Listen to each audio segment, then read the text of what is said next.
तो दोस्तों, आपके सामने एक बार फिर से हाजिर हूँ चाचा दादी की नई कॉमिक लेकर। गोगा और बुढ़िया। गोगा जादूगर। घर के बाहर आज बाहर कितनी ताजी हवा है। हाँ, आसमान भी साफ है। तभी कहीं से धुआं आता है। ओहो, यह किसने वातावरण को दूषित कर दिया। चिड़िया बोलती है, गोगा, कुछ दूर झोंपड़ी में एक बुढ़िया खाना बना रही है। यह धुआं वहीं से आ रहा है। गोगा गुस्सा आ जाता है।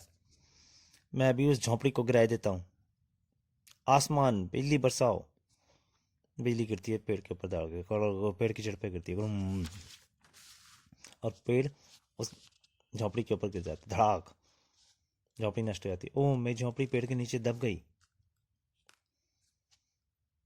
अब ना झोंपड़ी होगी, ना कोई वायु को दूषित करेगा। ही चिड़िया हंसती है उसकी। तभी बुढ़िया का बेटा आता है। माँ, क्यों रो रही हो। बेटा, तेरे पीछे से तूफान आया और अपनी झोंपड़ी पेड़ के नीचे दब गई। उसका बेटा पहले पेड़ उठा देता है। आसमान में छोटा बादल भी दिखाई नहीं दे रहा, फिर बिजली कैसे कड़की। उसे समझ में आता है, यह सब उस मक्कार जादूगर गोगा की करतूत लगती है। बेटा, कहाँ चले। दुष्ट गोगा से निपटने। वो गोगा के सामने बोलता है, गिरगिट, तुमने नकली बिजली गिराकर हमारी झोंपड़ी नष्ट कर दी। तुम्हें हमारे लिए नई झोंपड़ी बनानी होगी। मेरा काम झोंपड़ी गिराना है, बनाना नहीं। तो फिर अपनी नाक तुड़वाने के लिए तैयार हो जाओ। हो, अपनी ताकत पर तुम्हें बड़ा गर्व है। गोगा फिर जादू करता है। लोहे की जंजीर, उसे बांधो। जो बच्चे ज्यादा शैतानी करते हैं, उनके हाथ पैर मारना जरूरी हो जाता है। हो, गोगा हंसता है उसे बांधने के बाद। परिंदे, बताओ, दुनिया में सबसे ज्यादा ताकत कौन है। गोगा, इसमें शक नहीं कि तुम बहुत ताकतवर हो, लेकिन विश्व का सबसे ताकतवर इंसान साबू है। यह झूठ है। मुझसे ज्यादा ताकतवर कोई दूसरा नहीं। गोगा, तुम्हारी सारी ताकत इस लकड़ी की बनी जादुई छड़ी में है। इस छड़ी के बगैर तुम एक मामूली आदमी हो, जबकि साबू की अपार शक्ति उसके शरीर में है। मैं उसे नष्ट कर दूंगा। इधर चाचा चौधरी और साबू उस बुढ़िया के पास पहुंचते हैं। आप क्यों उदास बैठी हैं। जादूगर गोगा ने मेरी झोंपड़ी गिरा दी है। चाचा चौधरी, फिक्र ना करो, नई झोंपड़ी बनाने में हम तुम्हारी मदद करेंगे। साबू और चाचा चौधरी झोंपड़ी बनाने में मदद करते हैं। नई झोंपड़ी की दीवारें पहले से ज्यादा अच्छी बनी हैं। छत के लिए मैं घास फूस ले आया हूँ। तुम्हारी मदद से मेरा नया घर बन गया। चाय पीते जाओ। मेरे साथी साबू कड़क चाय पीता है। पानी जरा ज्यादा उबाला जाए। चूल्हे में लकड़ियां जल रही हैं, चाय बनने में देर नहीं।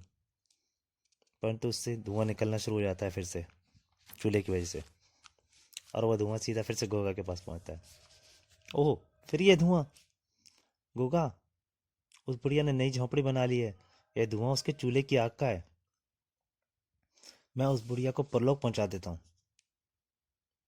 गोगा वहीं झोंपड़ी में पहुंचता है। सब चाय पी रहा है। किससे मिलना है।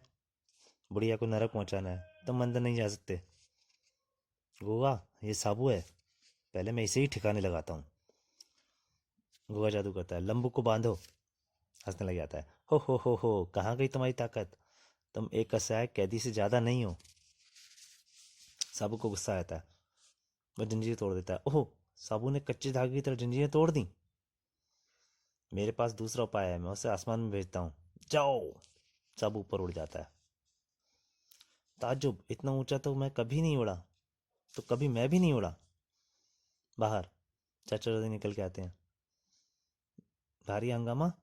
गोगा, यह उस लड़की लंबू का साथी है। मैं जादुई छड़ी से इसे ठिकाने लगाता हूँ। चाचा दादी आग इसके फेंक देता है छड़ी के ऊपर। पहले इस आग से निपटो। आग से वो छड़ी जल जाती है। ओह, मेरी छड़ी में आग लग गई। गोगा, तुम्हारी जादुई छड़ी ताकत आग से खत्म हो गई है। गोगा भागता, भागो। पर जादू हटने की वजह से साबू ऊपर से नीचे गिरता है, धप, और साबू उसी के ऊपर आके गिर जाता है, गोगा के ऊपर। बचाओ, मेरे बंधन अपने आप गायब हो गए। तो वो जब छड़ी नष्ट होने से वो पहलवान भी आ जाता है। उस मक्का और गोगा को मेरे हवाले कर दो, उसे कुछ सबक सिखाना है। नौजवान, उसकी जादुई ताकत खत्म हो चुकी है, उसे अस्पताल जाकर टूटी कमर का इलाज कराने दो। तो दोस्तों, आज की कहानी बस यहीं तक। नमस्कार।